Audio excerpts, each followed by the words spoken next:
Hi everyone, स्वागत है आपका मेरे यूट्यूब चैनल पे। बात करेंगे कि कल मार्केट कहाँ कामकाज कर सकता है। तो पहले बात करेंगे बैंक निफ्टी की। तो बैंक निफ्टी का यहाँ पे मैंने वीकली चार्ट है वो यहाँ पे लगा रखा है। तो वीकली चार्ट में आप देखोगे तो एक बेरिश कैंडल है वो यहाँ पे फॉर्म हुई है। तो ये ट्रेंड है, ये क्या कंटिन्यू होगा या नहीं होगा, इसके बारे में अपनी यहाँ पे डिस्कशन करने वाले हैं।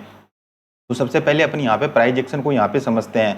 तो मार्केट क्या करता है, मार्केट पहले अपसाइड की तरफ जाता है, फिर मार्केट में क्या है, फॉल होता है। फॉल होने के बाद में मार्केट ने वापस से एक पुल बैक लिया। पुल बैक लेने के बाद में मार्केट क्या है, अभी कंटिन्यू यहाँ से हो सकता है। तो ये मार्केट आने वाले 1 या 2 दिन के अंदर यहाँ पे डिसाइड कर लेगा कि मार्केट में एक करेक्शन है वो यहाँ पे आने वाला है या नहीं आने वाला है। क्योंकि अगर मार्केट में करेक्शन लेना होगा तो ये जो ट्रेंड चला है ये क्या है, ये कंटिन्यू होने वाला है। अगर मार्केट में ट्रेंड नहीं होगा तो ये जो ट्रेंड चला है ये क्या है, फेल हो जाएगा। तो अभी पूरा ये लग रहा है कि यहाँ से जो ट्रेंड है वो क्या है, कंटिन्यू हो सकता है। तो जो सबसे बड़ी गिरावट है वो कब देखने को मिलेगी, 50,000 के नीचे हैं वो अपन को यहाँ पे गिरावट है वो देखने मिलेगी। तो बैंक निफ्टी में अगर 50,000 का लेवल अगर टूटेगा तो 46,000 तक भी मार्केट है यहाँ पे करेक्शन है वो यहाँ पे ले सकता है। क्योंकि अभी एक करेक्शन है वो क्या मार्केट में पेंडिंग है। तो हो सकता है कि मार्केट है वो यहाँ पे एक करेक्शन ले, तो यहाँ पे एक अच्छा खासा मूव है, फिर मार्केट क्या है, अपसाइड करने के लिए तैयार रहेगा। अगर मार्केट यहीं से क्या रिवर्स होगा तो फिर आने वाले टाइम में अगर इस लेवल को वापस से क्रॉस करेगा तो फिर एक ऑल टाइम हाई के लिए मार्केट फिर से यहाँ से चला जाएगा।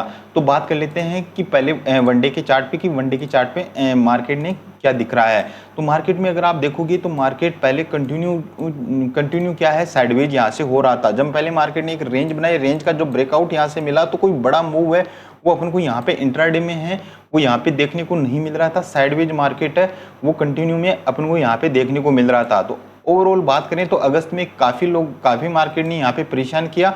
उसके बाद फाइनली क्या है, फ्राइडे के दिन यहाँ पे एक अच्छी खासी गिरावट है वो यहाँ पे देखने को मिली है। तो अब ट्रेंड को अगर कंटिन्यू होना है तो ट्रेंड क्या करेगा, मार्केट रेगुलर अब क्या है यहाँ से नीचे की साइड में कंटिन्यू नीचे की साइड में आए या एक दिन यहाँ पे पोज ले और फिर ट्रेंड को यहाँ पे क्या है कंटिन्यू करें। तो अब बात कर लेते हैं कि इंट्राडे में किस प्रकार से अपन यहाँ पे कामकाज कर सकते हैं। तो ओवरऑल अगर मैं बात करूँ इंट्राडे की तो मैं यहाँ पे एक बार कुछ टाइम के लिए मैं यहाँ पे बेरिश हूँ। मैं यहाँ पे क्योंकि अगर आप देखोगे तो यहाँ पे जो प्रॉफिट बुकिंग है वो लॉन्ग टाइम से यहाँ पे नहीं आ रही थी, फ्राइडे के टाइम पे यहाँ पे देखने को मिली है। क्यों, अगर मार्केट अगर 51,000 के ऊपर वापस से ट्रेड करने लगेगा, अगर मान लीजिए आने वाले 1 या 2 दिन में अगर मार्केट 51,000 के ऊपर फिर से ट्रेड करने लगेगा तो फिर यहाँ पे मार्केट में फिर से एक बुल रैली है वो यहाँ देखने को मिलेगी। ये जो ट्रेंड था ये क्या है, ये ट्रेंड है वो फेल हो जाएगा अगर 51,000 के ऊपर ट्रेड करने लग गया तो। अब बात कर लेते हैं कि कल किस प्रकार से अपन यहाँ पे कामकाज कर सकते हैं। तो अपन यहाँ पे क्या है, मार्केट को खुलते ही रेंडमली अपन यहाँ पे सेल नहीं करेंगे। मार्केट को पहले वॉच करेंगे कि अगर मान लीजिए कि मार्केट अगर फ्लैट खुलता है, फ्लैट खुलने के बाद में अपन यहाँ पे वेट करेंगे कि मार्केट वापस से थोड़ा सा पुल बैक ले। उसके बाद में अगर कोई सपोर्ट है वो यहाँ पे अपन को देखने को मिले और फिर से वो ब्रेक करेगा तो फिर है ये जो ट्रेंड है वो क्या अपना कंटिन्यू रहेगा। फिर अपन यहाँ पे पुट के अपॉर्चुनिटी को यहाँ पे फाइंड आउट करेंगे। कॉल को कल के लिए बिल्कुल इग्नोर रखेंगे। कॉल में किसी भी प्रकार का अपना इंटरेस्टेड है वो यहाँ पे नहीं रहेंगे। 51,000 के ऊपर ही अपन क्या करेंगे, यहाँ पे कॉल को देखेंगे। पहले यहाँ पे कॉल को इग्नोर रखेंगे क्योंकि मार्केट में ये जितना जो सेलिंग प्रेशर अभी बना है तो मार्केट जब भी अपसाइड की तरफ आएगा तो सेलर एक्टिव होते हुए यहाँ पे नजर आएंगे। अगर कल सबसे बेस्ट अपॉर्चुनिटी तो ये है कि मार्केट फ्लैट खुले, फ्लैट खुलने के बाद में अपसाइड की तरफ आए और उसके बाद में कोई सपोर्ट यहाँ पे क्रिएट करे और फिर से नीचे की साइड में ब्रेक करेगा तो यहाँ पे अपन यहाँ पे सेलिंग करेंगे। या मार्केट अगर मान लीजिए कि 100-150 पॉइंट अगर गैप अप ओपन होता है, ओपन होने के साथ में यहाँ पे कोई सपोर्ट यहाँ पे फाइंड आउट करेंगे कि अगर सपोर्ट को यहाँ पे तोड़ता है तो भी मैं यहाँ पे क्या है मार्केट को सेल करना ही पसंद करूंगा। अगर बड़ा गैप डाउन यहाँ पे अगर मार्केट खुल जाता है तो गैप डाउन के केस में क्या होगा कि मार्केट है फिर अपसाइड की तरफ यहाँ पे आने की कोशिश करेगा। क्योंकि जिन्होंने भी यहाँ पे किसी ने सेल किया है, यहाँ पे किसी ने सेल किया है, उनको क्या एक अच्छा खासा प्रॉफिट है वो यहाँ पे रन होने लगेगा। तो फिर वो क्या करेंगे, अपनी प्रॉफिट बुक करेंगे तो मार्केट है फिर से क्या है अपसाइड की तरफ, यानी 50,800 तक के लेवल है फिर से यहाँ पे गैप डाउन के केस में यहाँ पे फिर से दिखा सकता है। तो सबसे बेस्ट ट्रेड तो यही रहे कि फ्लैट खुले, फ्लैट खुलने के बाद में थोड़ा सा पुल बैक करे, पुल बैक करने के बाद में कोई सपोर्ट यहाँ पे क्रिएट हो और उसके बाद में यहाँ पे नीचे की साइड में ब्रेक करे। तो ये सबसे बेस्ट ट्रेड कल के लिए यहाँ पे होने वाला है। तो अब बात कर लेते हैं निफ्टी की, तो निफ्टी की बात करें तो निफ्टी का यहाँ पे अगर आप देखोगे तो काफी टाइम से यहाँ पे निफ्टी ने क्या है यहाँ पे परेशान करके रखा हुआ था। बैंक निफ्टी जरूर यहाँ पे नीचे की साइड में आ रहा था, मगर निफ्टी है वो क्या है कि अगर आप देखोगे तो एक जर्नी है, उसने अपसाइड की जर्नी है वो यहाँ पे कंप्लीट की थी। उसका रीजन ये है कि रिटेलर ट्रेडरों का मार्केट में अधिक संख्या में आना ये है, क्योंकि मार्केट में क्योंकि पैसा आ रहा है इसीलिए मार्केट है एक अपसाइड की जर्नी है वो यहाँ पे कंप्लीट कर रहा है। तो कल का जो फ्राइडे का जो मार्केट था उसमें क्या है मार्केट ने एक टॉप पे क्या है एक बेरिश कैंडल यहाँ पे बनाई है। अगर ये देखोगे तो अगर ये क्या है यहाँ पे मैंने वीकली टाइम फ्रेम है वो यहाँ पे लगा रखा है। तो अभी क्या है कि अगर ट्रेंड को कंटिन्यू होना है तो मार्केट को यहाँ नीचे की साइड में फॉल करके आना होगा। तो अगर ये ट्रेंड अगर कंटिन्यू होगा तो फिर अपन को यहाँ पे आने वाले टाइम में 23,000 तक के भी टारगेट हैं वो यहाँ पे देखने को मिल सकते हैं। 23 क्या 22,000 तक के भी टारगेट है मैं यहाँ पे लेके चल रहा हूँ अगर ट्रेंड ये कंटिन्यू होगा तो, क्योंकि ये एक दिन में नहीं आने वाला है। मार्केट प्राइस एक्शन के साथ में यहाँ पे आने वाले टाइम में करेक्शन ले सकता है। अगर कल की बात करें तो अभी भी अगर आप देखोगे तो वीकली टाइम फ्रेम में मार्केट ने यहाँ पे बेरिश कैंडल है वो यहाँ पे फॉर्म की है। तो अभी कल के लिए मैं कॉल को इग्नोर रखूंगा और पुट को सेलिंग को क्या है मैं यहाँ पे देखने वाला हूँ। अगर बात करें वनडे के चार्ट पे तो वनडे के चार्ट में भी एक शानदार प्राइस एक्शन है वो अभी निफ्टी में यहाँ पे क्या है क्रिएट हुआ है। इतने दिन किसी भी प्रकार का कोई प्राइस एक्शन है वो क्रिएट नहीं हो रहा था, इसलिए मैंने मार्केट में नो डिसीजन मार्केट है वो यहाँ पे मैंने बोल रहा था मैं बार बार अपनी वीडियो में कि मार्केट को एक दिन प्रूव करने दीजिए, प्राइस एक्शन को क्रिएट होने दीजिए, उसके बाद में अपन यहाँ पे देखेंगे। तो अगर आप देखोगे तो निफ्टी है वो निफ्टी क्या करता है स्लो स्टडी अपसाइड की तरफ जाता है, एक दिन नीचे की साइड में आया फिर से पुल बैक लिया और अभी क्या ट्रेंड है वो क्या कंटिन्यू हो सकता है। तो अभी निफ्टी है ये भी एक अच्छी जगह यहाँ पे खड़ा है, बैंक निफ्टी भी अच्छी जगह खड़ा है।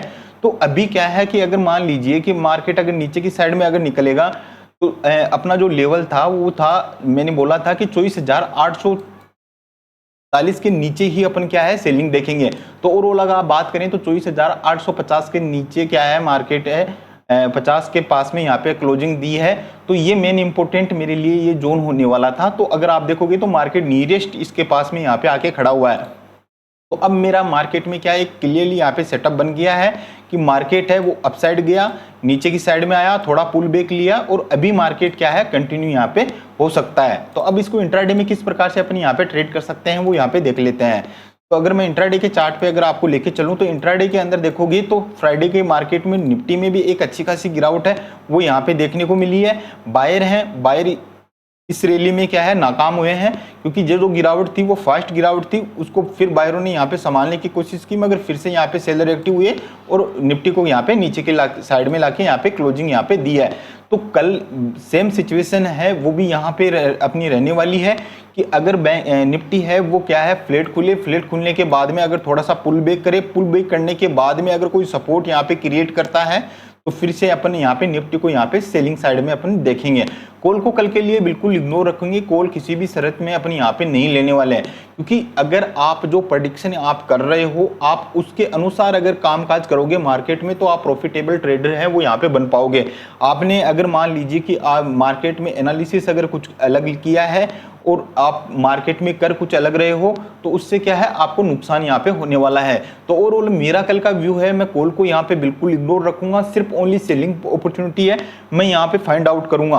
क्योंकि अगर मान लीजिए कि कोई भी सपोर्ट अगर क्रिएट होता है अगर उसको ब्रेक करेगा मार्केट, क्योंकि मार्केट में एक बड़ी गिरावट आई है तो मार्केट है वो वोलेटाइल मार्केट है वो कल के मार्केट में देखने को मिल सकता है। क्योंकि उसका रीजन ये है कि अगर मार्केट अपसाइड जाएगा फिर यहाँ पे सपोर्ट क्रिएट करे फिर नीचे आए, क्योंकि इसमें बायर हैं निफ्टी में बायर हैं, क्योंकि बैंक निफ्टी में तो ऑलरेडी बड़ा मूव था वो पेंडिंग था, मगर निफ्टी है वो ऑलरेडी अपसाइड का मूव है वो यहाँ पे कंप्लीट कर चुका था। अगर आप देखोगे तो निफ्टी ने विदाउट किसी प्राइस एक्शन के एक अपसाइड का ट्रेंड है वो यहाँ पे फॉलो किया था, उसके बाद में काफी टाइम हो गया कि यहाँ पे इसमें किसी भी प्रकार की कोई प्राइस एक्शन या कोई प्रॉफिट बुकिंग है वो यहाँ पे नहीं आई है। तो अब जब भी यहाँ पे बायरों के एसएल कटेंगे तो मार्केट में हाई वॉलिटिलिटी है वो यहाँ पे देखने को मिल सकती है। तो थोड़ा सा केयरफुली होकर आप कामकाज कीजिएगा और अपने एनालिसिस के अनुसार काम कीजिएगा कि अगर आपने आज एनालिसिस ही किया है कि मैं कॉल की साइड को इग्नोर रखूंगा तो कॉल को इग्नोर ही रखना है। यहाँ पे आपको ये नहीं कि मार्केट अपसाइड की तरफ जा रहा है तो मैं यहाँ पे कॉल ले लूँ, नहीं, आपको ये फाइंड आउट करना है कि यहाँ पे कोई सपोर्ट क्रिएट हो रहा है उसको ब्रेक करेगा तो फिर मैं यहाँ पे एक सेलिंग अपॉर्चुनिटी को फाइंड आउट करूंगा और एक एसएल के साथ में। ऐसा नहीं कि अगर आपका एसएल हिट होता है तो ज़्यादा से ज़्यादा मार्केट में 2 या 3 ट्रेड आप ले सकते हो, उसके बाद में अगर आपके एसएल हिट होते हैं तो फिर आप मार्केट को इग्नोर रखिएगा। तो कल के लिए सबसे बेस्ट अपॉर्चुनिटी तो यही है कि मार्केट अपसाइड जाए, थोड़ा सा अपसाइड जाने के बाद में पुल बैक ले और कोई सपोर्ट क्रिएट करे और उसको ब्रेक करेगा तो फिर उससे मैं यहाँ पे सेलिंग अपॉर्चुनिटी को फाइंड आउट करूंगा। अगर फ्लैट खुलने के बाद में अगर इमीडिएटली अगर नीचे की साइड में निकलता है तो मैं एक बार वेट करूंगा, फिर से अगर मार्केट पुल बैक करेगा तो फिर अपनी यहाँ पे सेलिंग अपॉर्चुनिटी को फाइंड आउट करेंगे। अगर बड़ा गैप डाउन अगर मार्केट खुल जाता है, मान लीजिए कि 24,600 या 700 के समथिंग यहाँ पे खुलता है, तो फिर से एक प्रॉफिट बुकिंग है वो आएगी, तो मार्केट अपसाइड की तरफ जाएगा और उसके बाद में जो भी प्राइस एक्शन अपन क्रिएट होगा तो फिर से भी यहाँ पे भी कोई सपोर्ट है वही फाइंड आउट करेंगे। तो ओवरऑल मेरा व्यू है कल के लिए बेरिश है, किसी भी प्रकार का मैं बुलिश है मार्केट में नहीं हूँ।